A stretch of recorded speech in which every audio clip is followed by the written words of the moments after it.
Okay, this is Mr. Welsh, your driver education instructor, and we had just discussed how glare affects our vision, which is an adverse driving condition, and how we can remedy that with wearing sunglasses.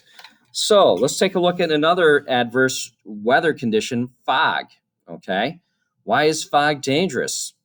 That seems pretty evident. Again, remember, driving is a visual activity.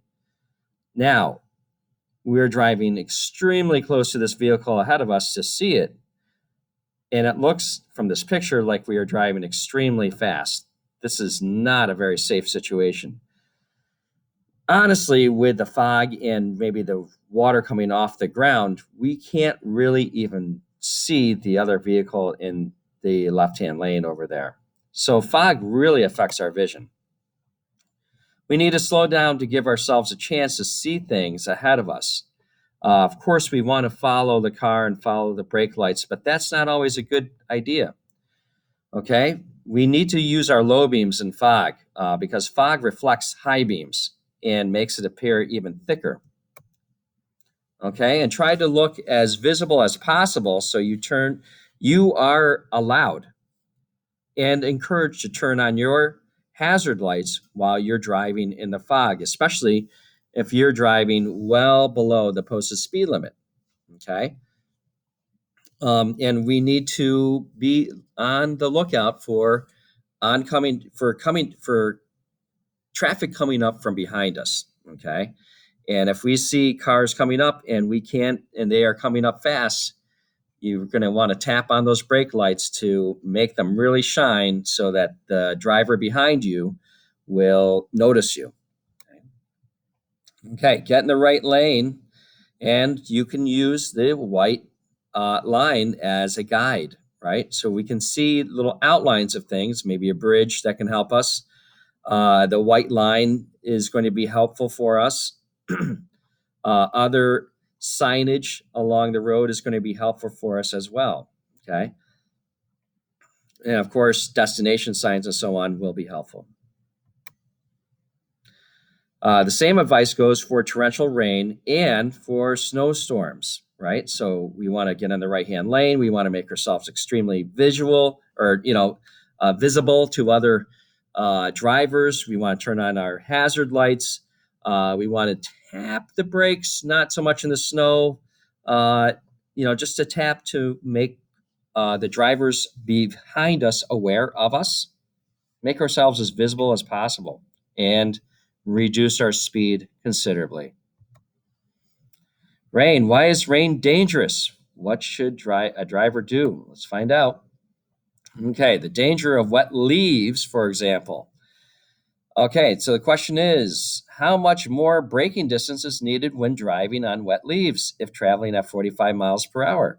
And what makes wet leaves as slippery as ice? Let's watch our video and find out. Let's talk about travel.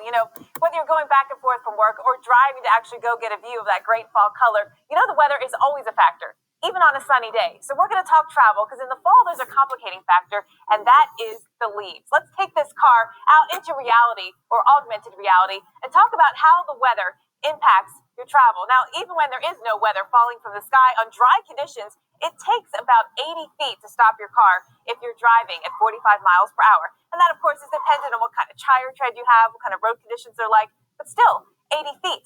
Now let's factor in the weather. And, when you've got these great leaves on the trees, the color's gorgeous, but all of a sudden, they're going to come down and they'll cover up the roadway. They'll cover up any potholes or any bad road conditions that are out there. And also when it starts raining, now we got some complications. So the rain falls, you've got your wipers on, you've got your headlights on, of course, if your wipers are on, and now the leaves start getting wet. And you've heard the saying that wet leaves are slippery as ice.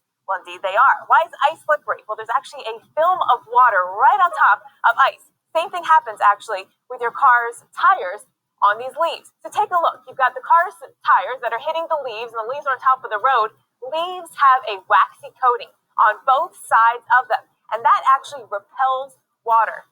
Trees get their water from their roots, right? Not from their leaves. So the waxy coating repels water. That makes leaves very slippery. And leaves slip on leaves. Leaves slip on the road. Your car's tire slips on the leaves. And when there's layers of these wet leaves, the slick factor is exponential. You try to brake on this, you see the swerve, right? All of a sudden, you more than double your stopping distance if you're traveling at 45 miles per hour. And that's not a clean stop, is it? So if you're traveling, even if it stops raining and you've got leaves on the road, you know that it takes hours for wet leaves to dry out. You need to slow down, both hands on the wheel. Make sure you have some good tire tread on your car, and make sure you stay vigilant. Because even when it's not raining, when you've got leaves on the roads, it could be slick as ice, especially if they're wet. Okay, who would have ever thought that wet leaves would create very adverse driving conditions? And they do, right? They make it slippery as ice because of that waxy surface on leaves. It does not, they don't absorb water. And that can really exaggerate our stopping distance, guys. And when our stopping distance is not a straight line, because inertia will bring us in a straight line, if it's around a curve, we've got serious problems because let's face it, where there are leaves, there are trees, and trees are killers when it comes to driving accidents. Okay. So, braking distance, we saw it could be as much as 400 feet, doubling our braking distance with wet leaves.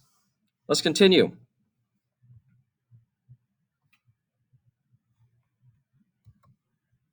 Okay. Down power lines cause real issues too here, guys.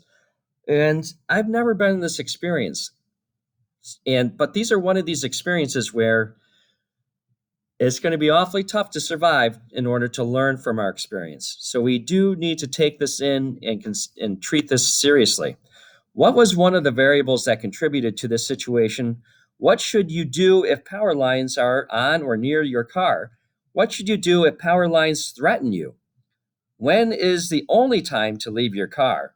And what is potential or touch potential? And how do we avoid it?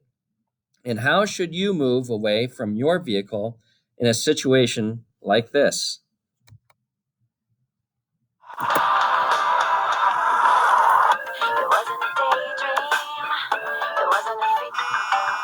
Hello? Sorry, my meeting ran late. I should be home in about a half an hour. I wanted to grab it. Sure, I can pick up dinner. What do you want? Hot and spicy. That's what I'm talking about. I will. I love you too.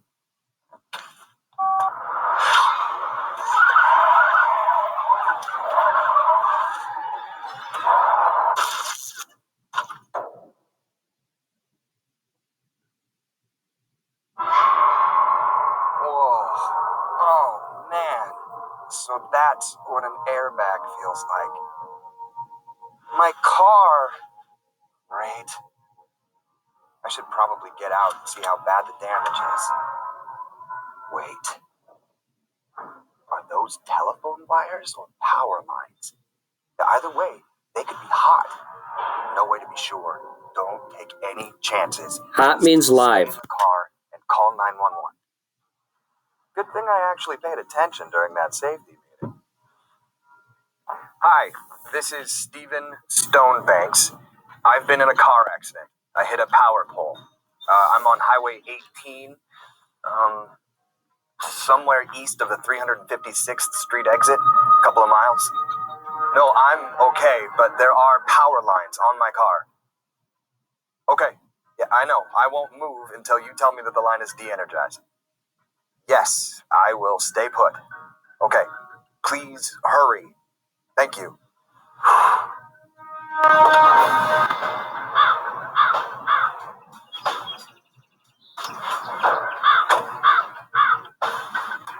Honey? Listen. I've been in an accident. No, I'm fine. I hit a power pole. The car is a mess, but I'm okay. Yeah, I've called 911. They're on their way. Oh, no. Hey! Are you okay?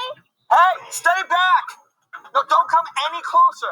You could get shocked by the ground around these down power lines. Stay back about 35 feet and make sure no one else comes near. Okay. I've called 911. They're on their way. Thank you. Honey? No. I'm fine. No, don't worry. Yeah, the police are on their way. Yeah, all I've got to do now is sit and wait. Honey? I gotta call you back in a couple of minutes. Oh boy. Not good. Oh my gosh. Okay. Plan B. Exit the vehicle. But now I gotta worry about touch potential. Touch potential is risk of electrocution based on one part of the body touching an energized object like a car while simultaneously touching the ground. Electricity flows from the vehicle through the body and into the ground, essentially making me into a human jumper cable, which would be bad. I gotta jump and land with both feet together.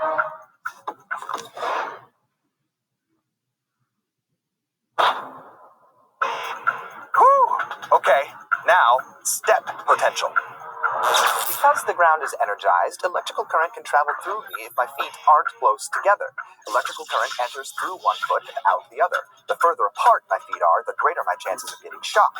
So I must move away using short, shuffling steps. Shuffle, shuffle, shuffle. There you go. You got this, Steven. No large steps. Just keep on shuffling. Every day I'm shuffling.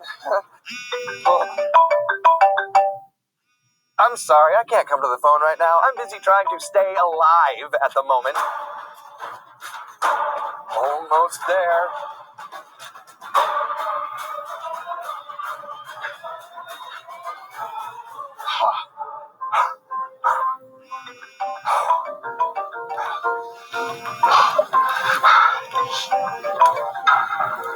Hi, honey. No, everything's okay. No, nobody got hurt today. Well, except the, Remember how we were talking about getting me a new car?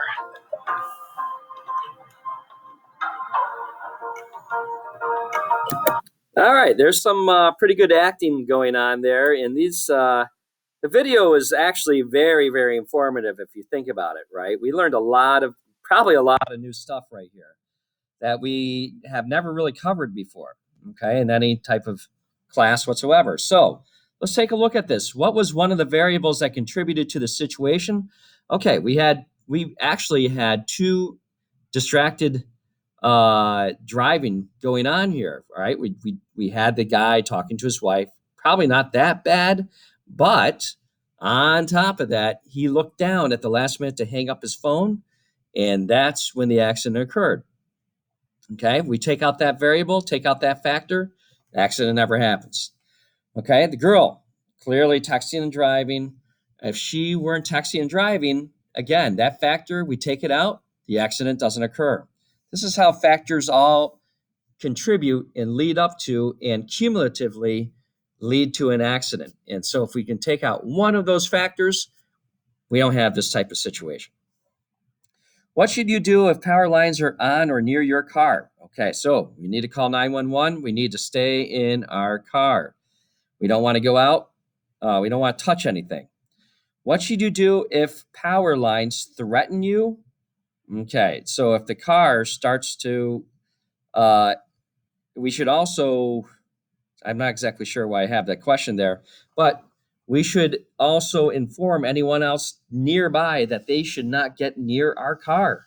Okay, probably quite often people get electrocuted just trying to help someone else.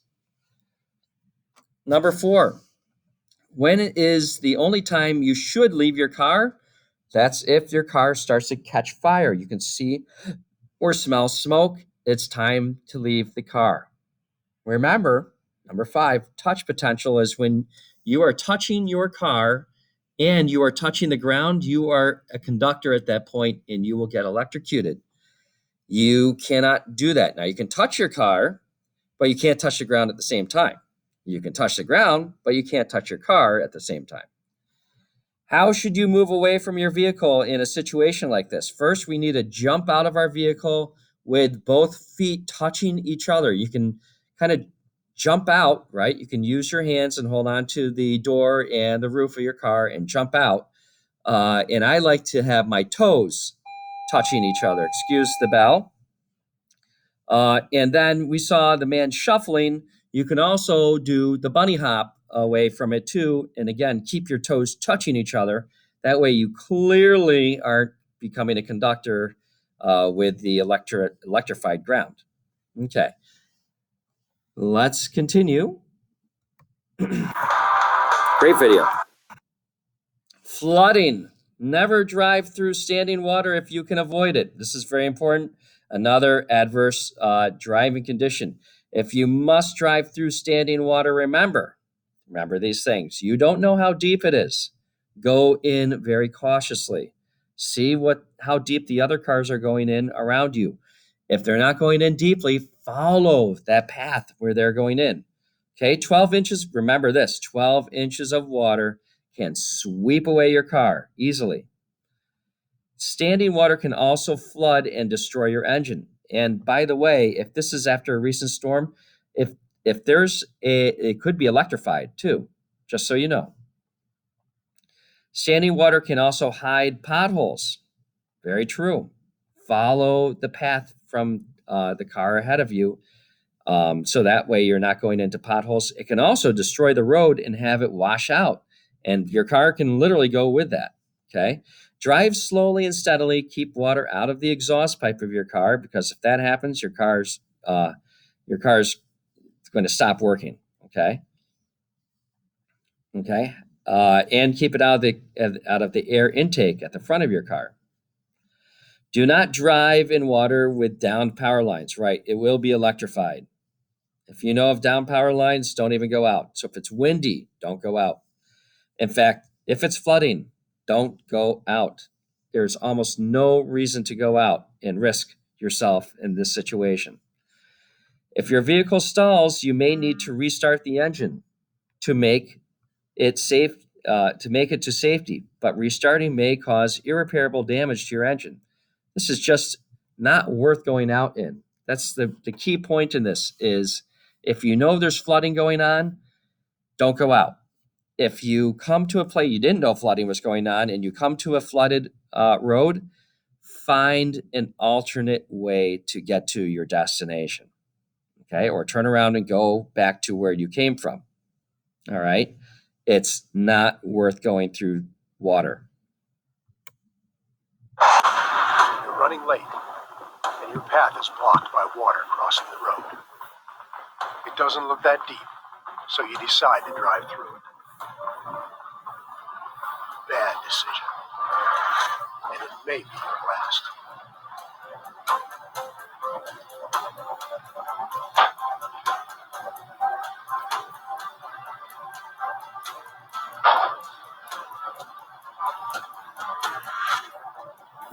Once your car gets stuck in something and the water is pushing against it, right? 12 inches to carry away small cars, 18 to 24 for larger vehicles. Guys, we saw how the car got stuck there and the current was pushing against it. That creates an incredible amount of force. It becomes exceedingly difficult to then get out of your vehicle, okay? Once water is rushing over your car, then it becomes even more hazardous. So flooding is a big deal, and people do die in their cars every year because they went out into standing water with their vehicle. Let's continue. Visibility in snow and braking distance on ice. We are going to stop our video here. Actually, I'm going to continue going. We might have a bell or two that we need to deal with, okay? So when traveling at 50 miles per hour, what is the visibility when snowing at 1 inch per hour? By the way, snowing at 1 inch per hour, guys, that is like whiteout conditions. That is very, very heavy snow. It's a lot in the air. What is the visibility when snowing at 2 inches an hour? That's even more, right? Number 3, what contributes to whiteout conditions? And number 4, what is the potential braking distance on ice at 50 miles per hour? Okay, so let's say you were driving on a road on a highway that's 55 miles per hour, and you've reduced your speed now to 50. Let's see what happens. Do you dread driving in the winter? If you do, you are not alone. Icy roads, heavy snow, and poor visibility can make for a white knuckle experience. So let's use this car as an example to discuss the two main issues with winter driving visibility and road conditions. First, we're going to start off with visibility, or how far you can see. Now, with all these snowflakes coming down, and believe it or not, they're only around 5 millimeters across, but when you get a lot of them, obviously, it makes it really hard to see. So it all depends on the snowfall rate. When the snow is falling at 1 inch an hour, chances are the visibility will be a mile or less. When you have 2 inches an hour, you're likely down to less than a quarter of a mile, and your reaction time is going to be reduced as well. But then you get the wind to kick in, and what happens? Well, you could get whiteout conditions. That is when you can't see barely in front of you. You get 0 mile visibility or just very, very low visibility. So snow is not the only hazard that you have to deal with. Freezing rain can also be quite dangerous. So let's talk about the road conditions here and the temperatures and what that does. So 32 below or 32 or below that, you can get thin ice that would just layer up on the road. An icy road will reduce the traction or the grip between your tires and the road.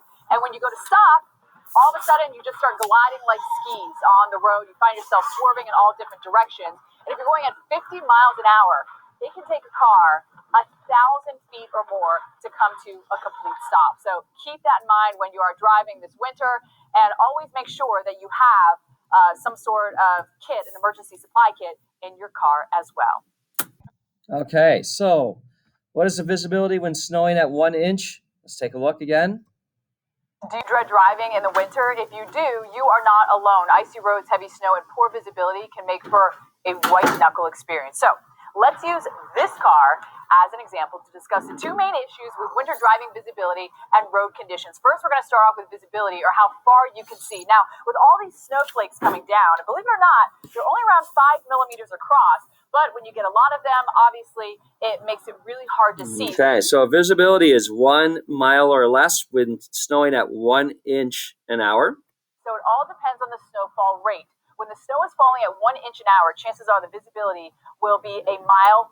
Look at this. You double the amount of inches per hour, and all you have is a quarter mile of visibility or less. Okay, so these are whiteout conditions. What contributes to whiteout conditions? Well, the amount of snow in the air, and then if we have wind, that's what really drives the snow into our car or across from our car, and it really contributes to these whiteout conditions. Remember, you're going to have to put on your low beams in whiteout conditions, reduce your speed, and put on your hazard lights. Okay, what is the potential braking distance on ice at 50 miles per hour? Excuse the bell. Or less. When you have 2 inches an hour, you're likely down to less than a quarter of a mile, and your reaction time is going to be reduced as well. But then you get the wind to kick in, and here's our ice. It can also be quite dangerous. So let's talk about the road conditions here and the temperatures and what that does. So 32 below or 32 or below that, you can get thin ice that would just layer up on the road. An icy road will reduce the traction or the grip between your tires and the road. And when you go to stop, all of a sudden you just start gliding like skis on the road. You find yourself swerving in all different directions. And if you're going at 50 miles an hour, it can take a car 1,000 feet or more to come to a complete stop. So okay, 1,000 feet or more. And remember, inertia is going to bring our car going straight. If it does pick up some traction on here, then it's going to make our car start moving around even more and possibly go into the other lane or go off the road. These are very, very dangerous conditions. How do we resolve them? We bring our car down to speed. It allows for more traction. Remember, speed kills, and if we can reduce our speed, we can have more traction and more control, and it's less distance and time to stop. Okay, I'm going to stop here for part 2, and we will get to part 3 in just a minute. Remember, if you do see a veteran today, remember to thank him for his service or her service. And as always, remember to drive safely.